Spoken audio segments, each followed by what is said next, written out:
panggillah bagian keuangan, panggillah mungkin bagian produksi. Ini kenapa kondisi seperti ini? Gitu sih kalau dengan keuangan.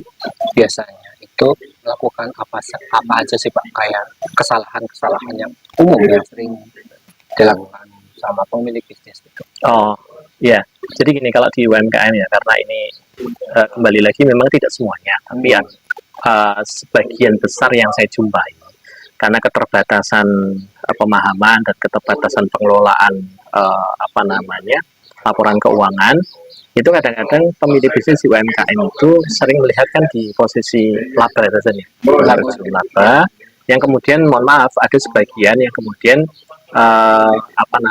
meminta kontribusi dari laba itu. Pokoknya saya minta storengan bulan ini sekian, setoran dalam tanda kutip ya, untuk masuk ke owner.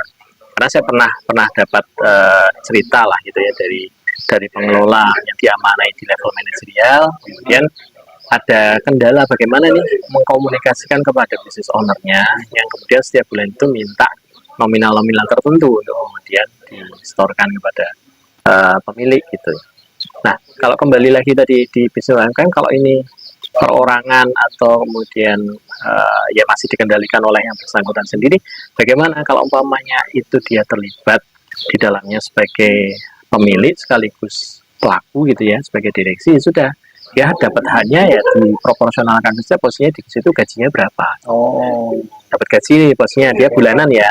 Nah, masalah ujung akhirnya ada laba, kemudian dia mau minta, kalau bisa diedukasi, ya mintanya nanti di ujung saja selama 1 tahun. Tapi kalau bulanan itu ya gaji. Tapi kalau gimana Pak kalau mintanya tetap posisi bulanan. Nah, tahu ukurannya, paham laporan keuangan itu. Contohnya, kalau posisi laba itu, kan laba itu tidak semuanya cash tuh Mas. Ya. Jadi kadang-kadang penjualan tertentu itu ada piutang juga tuh. Karena piutang itu kan jadi dia jualan produk tertentu, kan ada mungkin sebagian yang cash and carry. Tapi ada juga yang kemudian bayar 70% dulu, yang 30%-nya nanti bulan depan itu umpamanya gitu kan. Nah, itu kan sudah dicatat sebagai penjualan, sudah dicatat sebagai pendapatan, tapi cash-nya hanya 70%. Nah, itu yang harus dipahami bahwasanya ujung laba ini belum tentu cash. Contohnya begini. Nah, ada yang tanya gini, Pak, lah tapi kan kalau umpamanya di rekening bank itu katakanlah dia minta nih setoran katakanlah 20 juta, 25 juta. Uangnya ada tuh Pak, posisinya itu uangnya ada.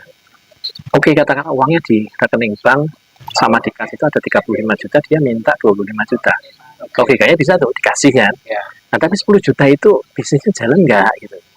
Nah, ini yang perlu dipertimbangkan misalnya kalau dia paham aturan mainnya, paham laporan keuangan, dia nggak akan meminta untuk hal yang berkaitan dengan personalnya selain apa yang menjadi haknya dia atas personalnya. Maka ini penting kan, kadang-kadang UMKM jadi isunya itu keuangan pribadinya masih nyampur dengan keuangan bisnis. Nah, ini seperti ini gitu. Jadi harus dipisahkan deh. Nanti kalau umpamanya meminta dari hasil usaha itu ya harus diukur kapasitas usahanya itu seberapa sih yang bisa dialokasikan untuk owner. Jadi kalau saya sarankan kalau untuk business owner, kalaupun toh terpaksa ya dalam tanda kutip itu, kalau saya sendiri menyarankan tidak dibenarkan, mintanya di ujung saja, tapi kalaupun toh terpaksa kemudian setiap bulan itu ada permintaan begitu, itu yang ukurnya bukan nominal, tapi porsi yang wajar. Jadi persentase tertentu lah, katakanlah berbagi hasil ke owner itu persentase tertentu, tapi yang wajar, sehingga selisih persentase dari laba yang sisanya itu masih buat perusahaan itu masih jadi. Berarti kalau tadi mengulas yang tadi penjelasan Mas Yuda itu yang owner itu sebaiknya digaji atau dia dapat dividen gitu ya Pak? Betul, itu asalnya kalau peta itu dividen. Gitu. Nah, sebaiknya pola yang bagus itu seperti apa Pak? Apa sebaiknya digaji atau memang dua-duanya dapat? Kalau yang normatif saya bilang normatif itu, kalau dia terlibat di dalamnya, cukuplah untuk dia mendapatkan dari porsi gaji. Nah, sekarang kadang ada yang nanya, pantasnya biro gitu, pantasnya berapa nih posisinya kalau katakanlah owner ini minta digaji? Normatif aja, posisinya katakanlah level paling bawah itu UMR, atau supervisor itu naik umpamanya 15% atau 10% dari UMR, nanti naik di posisinya dia di direksi mungkin sekian persen lagi di atasnya supervisor gitu. Nah, itu kelayakan untuk itu. Nah, kalau kemudian posisinya yang bersangkutan atau bisnis owner bisa paham, nanti deh posisinya di ujung akhir di Desember dikalkulasi dari total laba yang dibukukan, itu kemudian dialokasikan untuk dividen lah bahasanya, itu ya haknya untuk pemilik itu berapa, sisanya itu untuk cadangan pengembangan itu berapa. Jadi juga tidak 100% laba itu kemudian kepada pemilik gitu. Nah, kalau jenis-jenis laporannya itu apa aja tuh Pak? Yang di UMKM ya, Di UMKM ya. jadi secara umum itu laporan keuangan ya teman-teman. Maksud saya yang paling umum ya, paling umum minimal UMKM atau entitas bisnis yang lain yang udah ini pun minimal ada 3 laporan ya. Ada laporan hasil usaha atau laporan laba rugi ya, umumnya itu pahamnya laporan laba rugi, kemudian laporan posisi keuangan atau neraca, yang terakhir itu ada laporan arus kas. Nah, laporan laba rugi itu isinya apa sih? Di situ isinya semua pendapatan kita. Jadi pendapatan tidak hanya satu ya, tidak ada satu, bisa jadi ini banyak warung, ada pendapatan dari jualan warung, jelaslah warungnya sampingnya juga buka cucian motor, itu ada pendapatan tambahan dari cucian motor, cantumkan semua tuh pendapatan warung sendiri, pendapatan motor, tapi dalam satu laporan. Revenue stream gitu ya. Kalau umpamanya contoh percetakan itu ada jasa cetak, ada jualan bahan-bahan percetakan gitu ya, ada yang lain lah, itu nanti dibesar-besarkan di situ. Kemudian ada biaya-biaya, artinya pendapatan dikurangi dengan biaya-biaya secara keseluruhan, itu ujungnya laba tadi. Nah, nanti ada hubungannya nih laba ini dengan laporan yang satunya lagi yang namanya neraca. Neraca itu adalah keseimbangan antara harta kita dengan sumber dari mana harta itu kita miliki. Harta itu kalau umpamanya di dalam akuntansi neraca itu bilangnya ada aktiva, ada pasiva. Nah, yang di aktiva itulah yang hartanya kita. Ada harta lancar, ada harta tetap.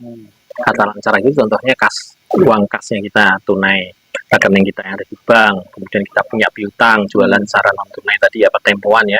Kemudian ada persediaan barang dagangan. Kemudian harta tetap kita punya gedung, punya tanah, punya mesin, punya kendaraan, itu ada di harta tetapnya kita. Kemudian harta lancar dan harta tetap ini sumbernya dari mana? Yang pertama sumbernya dari modal. Modal itu adalah kekayaan kita sendiri. Yang kita kumpulkan, yang mungkin kita dapat dari mana, yang sudah kita kumpulkan itu modal. Kemudian ada sumber yang satu lagi, itu sumbernya dari hutang. Kalau seandainya kita punya kekayaan sendiri dalam bentuk modal tadi, akumulasi keuntungan yang terdahulu, kita punya apa, itu yang modal sendiri, nggak cukup untuk memiliki aset yang tadi, itu maka selisihnya pasti ada di hutang. Contoh, kita punya aset totalnya 500 juta, modalnya kita cuma 200 juta. Pasti yang 300 juta itu ada bentuknya hutang. Nah, hutang itu bisa hutang jangka panjang dengan perbankan, mungkin kita KPR itu ya, beli mobil gitu, pakai leasing atau pakai lembaga keuangan, itu panjang juga 4 tahun, 5 tahun. Ada juga yang mungkin durasinya cuma bulanan. Contoh, kita kerjasama dengan supplier, ngedrop barang ke tempat kita untuk jualan, untuk display. Nah, itu kita bayarnya mungkin hanya 50%, yang 50%-nya nanti bulan depan. Itu kan tercatat sebagai hutang. Artinya sumber adanya harta kita dalam bentuk persediaan barang tadi, sumbernya bisa dari hutang, bisa dari modalnya kita sendiri. Nah, kalau jangka waktunya tuh Pak, waktunya itu bagaimana? Jangka waktu apa nih? Jangka waktu misalnya baru neraca itu periodenya. Oh iya, periodisasi ya. Periodisasinya gini, ada yang nanya juga, kalau umpamanya laba rugi itu tahunan ya. Jadi dari 1 Januari sampai Desember itu pasti durasinya itu akumulasi dari 1 Januari sampai Desember, itu nanti di tahun berikutnya, Januari tahun berikutnya udah mulai nol lagi, pendapatannya start dari nol lagi, biaya dari nol lagi. Nah, akumulasi yang tadi dari Januari sampai Desember di tahun tertentu, akumulasinya laba atau rugi itu nanti yang nyambung nempel di neraca, di sisi ekuitas. Modal itu tadi bagian dari ekuitas ya, ekuitas itu kekayaan bersihnya kita. Nah, jadi ada modal, kemudian ada laba atau rugi tahun lalu. Tempelin di situ sebelum bagi-bagi gitu lah ya. Kalau PT itu ada RUPS, ya sebelum RUPS itu tempelin tuh posisi di situ laba rugi tahun lalu. Nah, nanti kalau sudah ada RUPS di bulan Januari, Februari itu rembukan, ini laba mau dibagi gimana-gimana lah, itu baru berkurang dari situ. Nah, ada nih satu lagi laporan. Yang tadi udah ada laporan laba rugi, laporan neraca. Yang satu lagi itu laporan arus kas. Nah, laporan arus kas ini intinya di dalamnya itu menjelaskan pergerakan kasnya kita ya. Pergerakan kas kita, sesuatu yang dibayar dengan kas, sesuatu yang diterima bentuknya kas gitu ya. Itu kas dan bank ya. Posisinya itu yang transaksi yang melibatkan dua pos itu nanti tercatat di laporan arus kas. Contoh kita bayar hutang. Nah, bayar hutang itu arus kasnya keluar tuh posisinya. Kemudian kita terima hutang, itu arus kas masuk. Nah, kemudian di arus kas ini ada arus kas yang berkaitan dengan aktivitas operasional, aktivitas investasi, dan aktivitas pendanaan. Nah, aktivitas operasional tadi untuk bisnis as usual ya, bisnis kita yang rutin, Kemudian untuk investasi itu kayak kita umpamanya beli aset tetap, beli kendaraan, itu harus kas yang berkaitan dengan investasi. Supaya pendanaan tadi contohnya utang gitu ya, kita terima utang atau bayar utang itu aktivitas kas yang berkaitan dengan aktivitas pendanaan. Gitu sih. Iya, oke. Nah, kalau dari pemilik bisnis sendiri, apa sih manfaatnya Pak dalam kesehariannya Memahami ini. Ya, mengambil keputusan di kesehariannya. Ya, gini, kalau umpamanya terkait dengan memahami laporan keuangan tadi ya, pengambilan keputusan itu bisa dilihat kalau kita paham dengan laporan keuangan itu bisa, contohnya kita meeting nih, karena tadi saya sampaikan laporan itu kan bisa disajikan harian. Jadi kalau laporan laba rugi periode 1 tahun, neraca itu dari awal kita berdiri sampai dengan titik laporan tertentu. Jadi setiap hari itu aktivitas bisnis kita semuanya tercatat nih, neraca maupun laba rugi. Nah, kemudian kalau kita bisa memahami itu, pada saat katakanlah hari ini nih kita menerima laporan hari kemarin, pagi hari tadi kita bisa ngambil keputusan, oh kondisi bisnis kita kayak apa. Contohnya ini sudah berjalan 2 minggu, kok pendapatannya masih segini aja, ini yang salah di mana nih?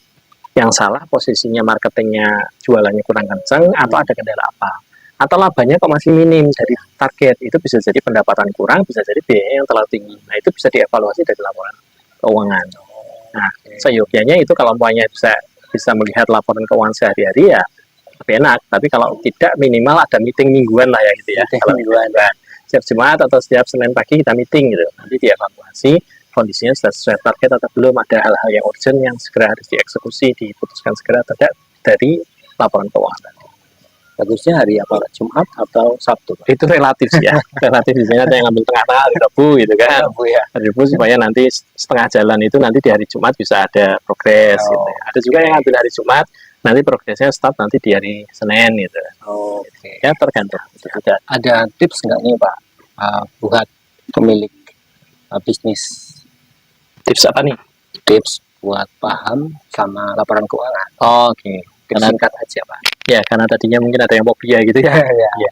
Jadi begini, teman-teman mungkin mindsetnya ya, para pemilik bisnis itu mindsetnya dilihat lebih baik kan kita kalau kesehatan itu mengantisipasi daripada kebanjur ya, terlanjur sakit gitu ya. Artinya memahami laporan keuangan itu bagian dari ikhtiarnya teman-teman pebisnis semuanya untuk mengantisipasi resiko-resiko yang akan lebih besar kalau kita tidak paham laporan keuangan. Itu satu dulu mindsetnya. Yang kedua, yang saya titip pesan karena banyak entitas bisnis UMKM ini seringkali ya banyaknya itu tidak tertib pencatatan. Jadi tidak mencatat secara tertib. Kadang-kadang akumulasi transaksi 1 minggu baru dibukukan, atau bahkan ada yang ekstrim sampai 1 bulan baru dibukukan untuk laporan.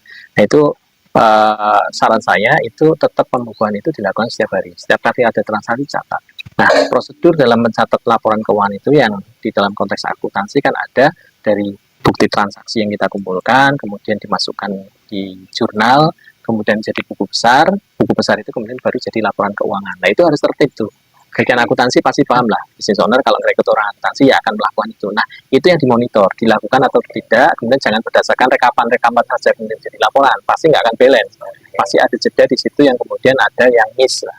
Jadi ini tipsnya lebih baik kemudian kita mengantisipasi di awal, belajar, paham laporan keuangan supaya mengantisipasi resiko yang lebih besar, kemudian pencatatannya ditertibkan. Jadi untuk evaluasi hariannya kita lebih enak, lebih cepat lah gitu. Jadi mesti kudu disiplin ya Pak? Ya, disiplin. Kuncinya disiplin keuangan. Nah, misalnya kita nggak disiplin, bakalan loss. Nah, gitu. Ya. Kadang-kadang kapasitas otak kita kan terbatas. Ya. Ini dulu transaksi apa ya? Kemarin, minggu kemarin aja mungkin kita udah lupa. Hari kemarin udah lupa. Siap. Gitu. Nah, mungkin kalau buat teman-teman kalau misalnya pengen belajar sama Mas Yuda atau butuh pendampingan, gimana nih? Ya oke, ya, nanti bisa di mention ya. Pasti di bawah ini bisa ada kontak WA, ada IG, juga nanti ada website yang kita cantumkan di sini. Oke. Free Pak atau gimana Pak? Ya kita diskusi aja dulu, kan mungkin ada beberapa yang perlu didiskusikan. Kalau kita pendampingan atau kelas itu kan biasanya kita assessment dulu ya, kepentingannya apa gitu ya. Butuh diskusi tentang apa, butuh didampingi atau tidak. Kan kita nggak serta-merta minta begini terus kemudian kita katakanlah harus begini, harus menentukan tarif dan lain sebagainya sih, kita diskusi aja dulu deh kepentingannya apa.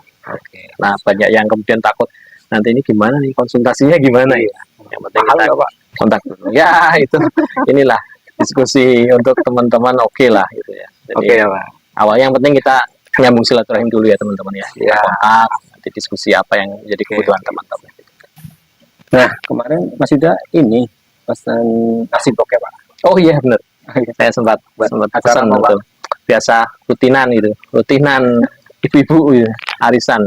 Saya sempat nanya, ada nggak referensinya yang baru kalau Oke. di wilayah tempat apa di dekat rumah kan sudah ini ya.